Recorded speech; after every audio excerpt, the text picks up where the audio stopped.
신앙 고백 드리겠습니다. 전능하사 천지를 만드신 하나님 아버지를 내가 믿사오며 그 외아들 우리 주 예수 그리스도를 믿사오니 이는 성령으로 잉태하사 동정녀 마리아에게 나시고 본디오 빌라도에게 고난을 받으사 십자가에 못 박혀 죽으시고 장사한 지 사흘 만에 죽은 자 가운데서 다시 살아나시며 하늘에 오르사 전능하신 하나님 우편에 앉아 계시다가 저희로서 산자와 죽은 자를 심판하러 오시리라.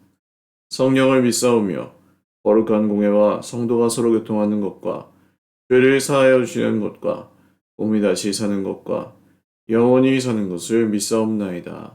아멘. 찬송가 290장 찬송 드리겠습니다. 찬송가 290장입니다. 우리는 주님을 늘 배반하나 내 주 예수 여전히 날 부르사 그 참되신 사랑을 베푸시나니 내 형제여 주님을 곧 따르라.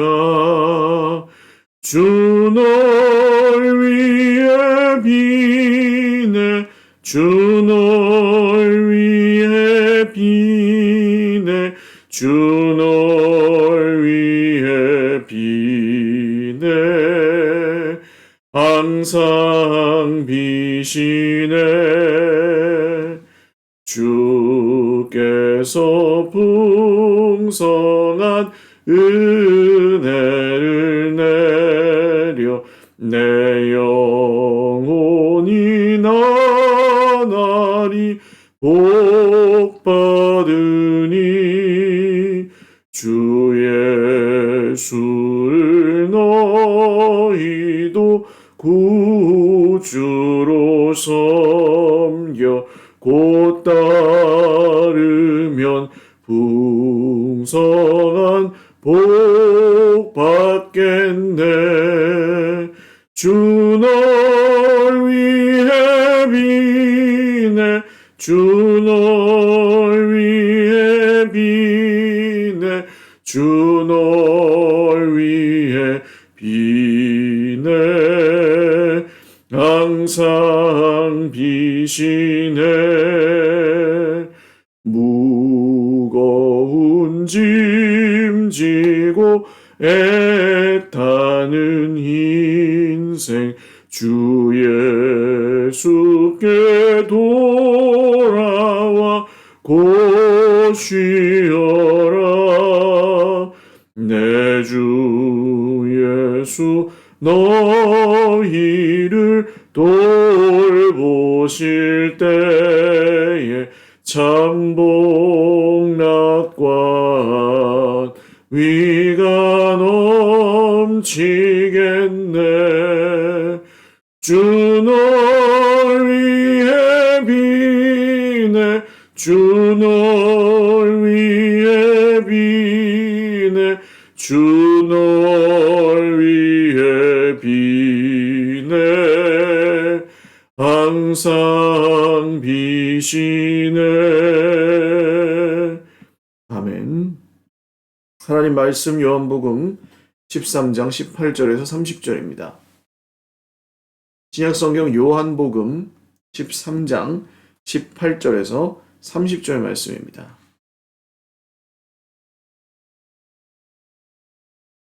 한 목소리로 읽겠습니다. 내가 너희 모두를 가리켜 말하는 것이 아니니라. 나는 내가 택한 자들이 누구인지 알미라. 그러나 내 떡을 먹는 자가 내게 발꿈치를 들었다 한 성경을 응하게 하려는 것이니라. 지금부터 일이 일어나기 전에 미리 너희에게 일러 두문 일이 일어날 때에 내가 그인 줄 너희가 믿게 하려 함이로라. 내가 진실로 진실로 너희에게 이르노니 내가 보낸 자를 영접하는 자는 나를 영접하는 것이요 나를 영접하는 자는 나를 보내신 이를 영접하는 것이니라.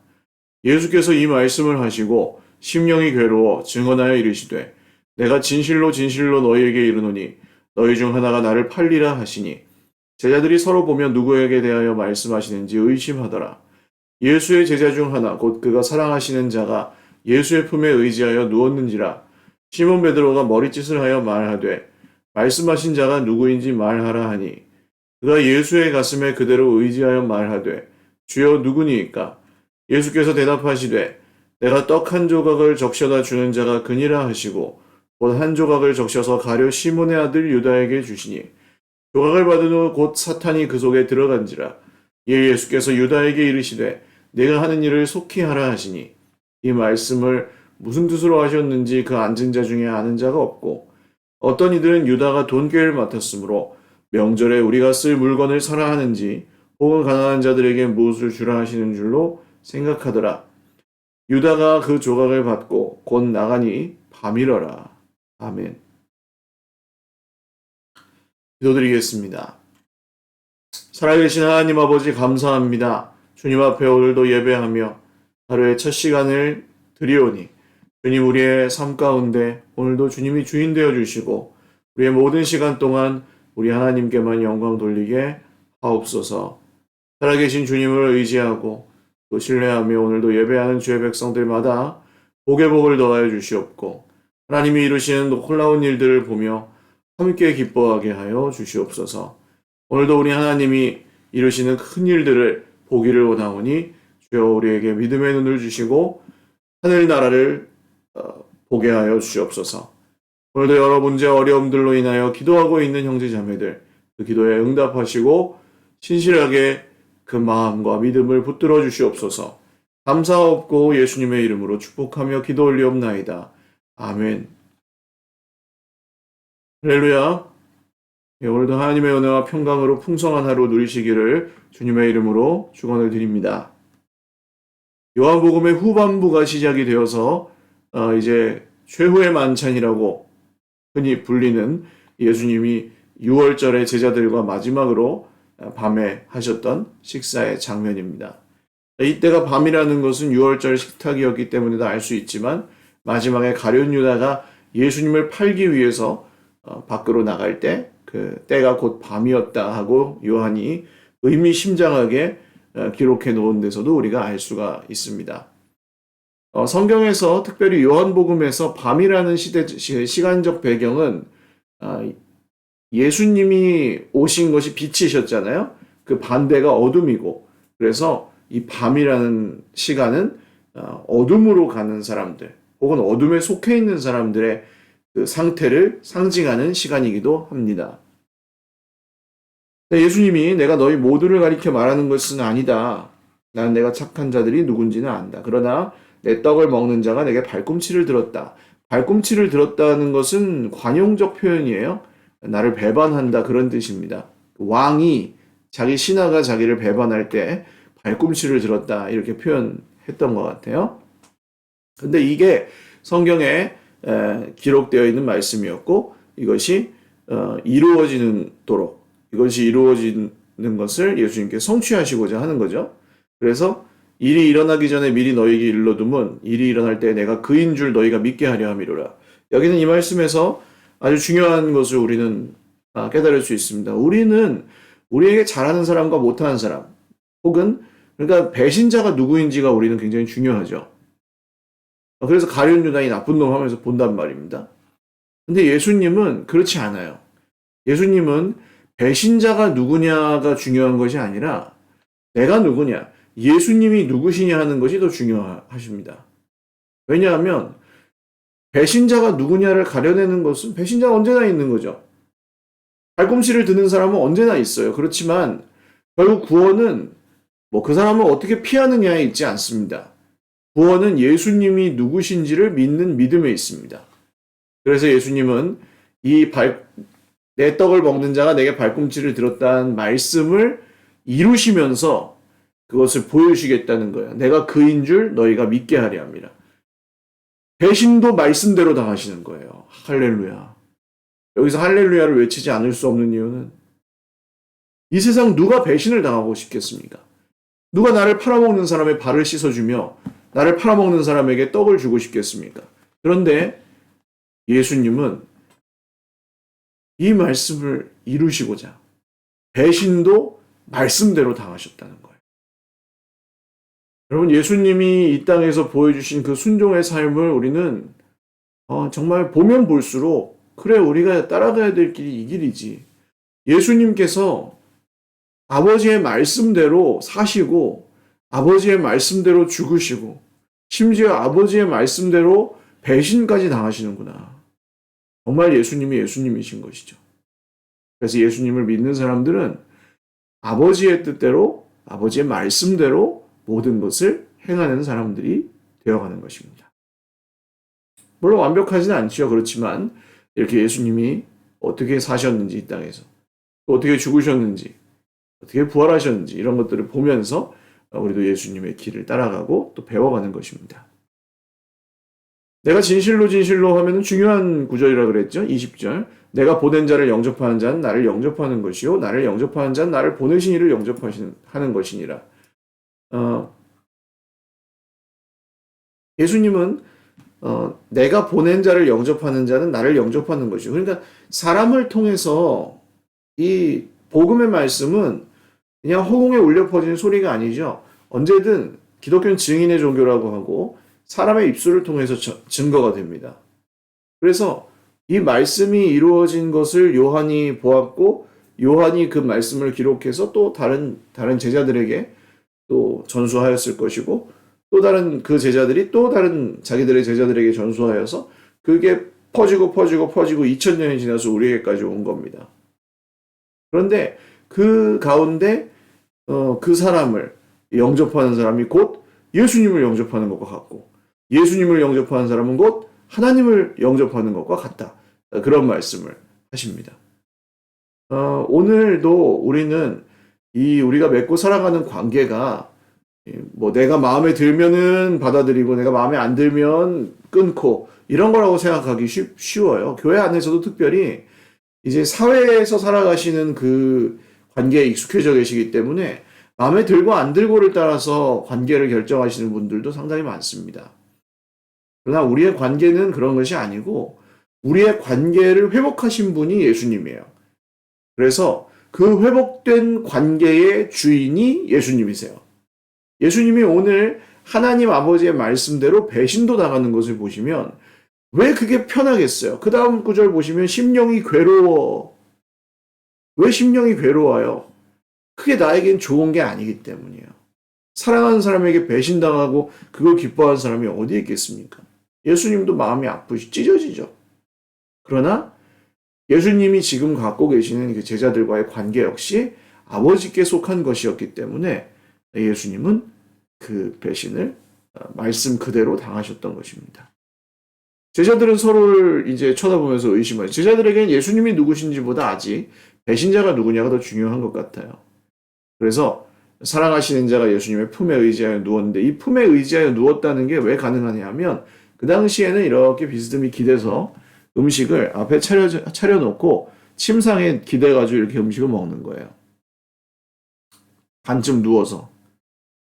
그러니까 옆에 있는 사람이 이렇게 기대 있을 수도 있고 친밀하게 그래 이렇게 먹여주기도 하고 그랬겠죠. 아마도 이 사랑하시는 제자는 요한복음을 기록하고 있는 요한으로 추정합니다. 그런데 베드로가 하면서 이렇게 물어보라는 거예요.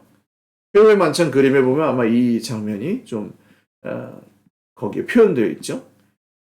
그래서 이 사랑하신 제자가 예수님에게 주여 누구입니까? 제 배신자가 누굽니까? 말하자면 배신자가 누군지 말씀해 주시면 우리가 조용히 처리하겠습니다. 그런 뜻이겠죠. 그런데 예수님께서 내가 떡 한 조각을 적셔다가 주는 자가 그니라. 이 빵 조각을 아마 포도주에 적셔서 주었는데 그것을 가룟 유다에게 주셨어요. 예수님은 가룟 유다가 나를 팔리라라는 것을 말씀하셨습니다. 그런데 이 말씀을 무슨 뜻으로 하셨는지 그 앉은 자 중에 아는 자가 없었어요. 왜냐하면 가룟 유다가 배신자라고 생각한 사람이 단 한 사람도 없었기 때문입니다.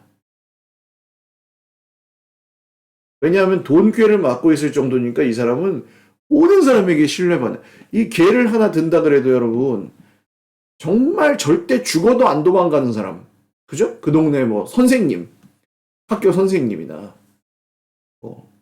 공장 부인이다. 이런 사람들이 하잖아요. 절대 안 도망가는 사람. 그래서 이 가룟 유다도 절대 배신 안 하고 절대 안 띄어먹고 절대 안 도망가는 사람이었던 거예요. 제자들 12명 중에 제일 나은 사람. 어떻습니까? 겉으로 보기에는 제일 나은 사람이었지만 사실 주님 보시기에는 어때요? 배신자였던 거죠. 그래서 여기서 다시 하나님 나라의 중요한 원리가 드러나는데 그게 무엇입니까? 겉으로 눈으로 보이는 것이 전부가 아니라는 거죠. 눈으로 보이는 게 전부가 아니다. 이걸 인정할 수 있는 사람들이 하나님 나라에 가까운 사람들이에요. 내가 내 눈으로 보이는 것만 믿겠다. 내가 내 눈으로 보는 것만 내가 받아들이겠다. 이런 사람들은 하나님께서 그 밖에서 일하실 때 따라가지를 않습니다. 그러니까 말씀도 믿지 못하는 거예요. 말씀대로 안 해요.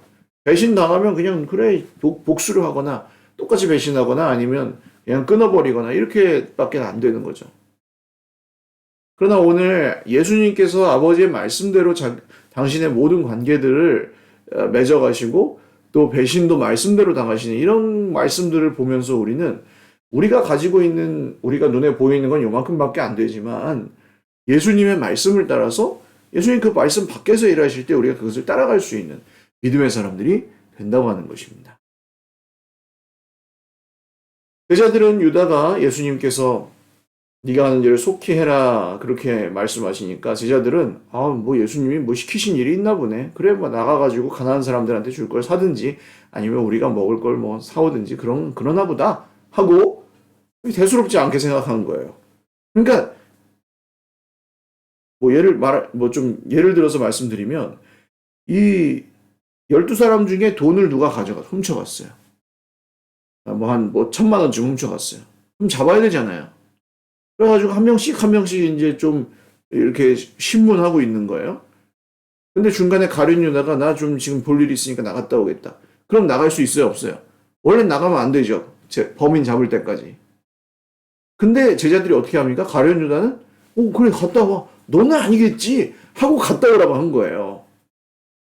그러니까 얼마나 신뢰를 받는 사람이었는지 우리는 알 수 있죠. 그리고 얼마나 용의주도하게 감추었는지도 알 수 있습니다. 다시 말씀드립니다. 겉으로 보이는 것이 전부가 아니라. 그래서 사람에게 의지하지 말고 하나님만 의지하자. 하나님 보고 다니, 사람 보고 다니냐 이런 말은 다 이런 맥락입니다. 사람이 중요하지 않다는 게 아니고 겉으로 보이는 게 다가 아니기 때문에 사람을 의지할 수 없다는 뜻이에요. 아니 모든 사람에게 장점과 단점이 있죠. 보이는 장점과 보이지 않는 약점이나 이런 게 다 있고 보이는 약점이 있는가 하면 보이지 않는 장점도 있을 수 있어요.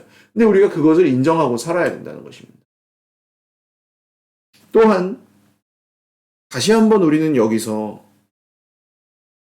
우리의 속사람이 믿는 예수님과 우리의 겉사람이 믿는 예수님이 같은지 우리 스스로에게 물어봐야 되겠죠. 가룟 유다의 겉사람은 예수님을 잘 따라가고 있었으나 가룟 유다의 속사람은 예수님을 배신하고 돈을 받고 팔아넘기려고 하고 있었습니다. 우리의 겉사람이 예수님을 따라가는 것과 같이 우리의 속사람도 예수님을 따라가고 있는지.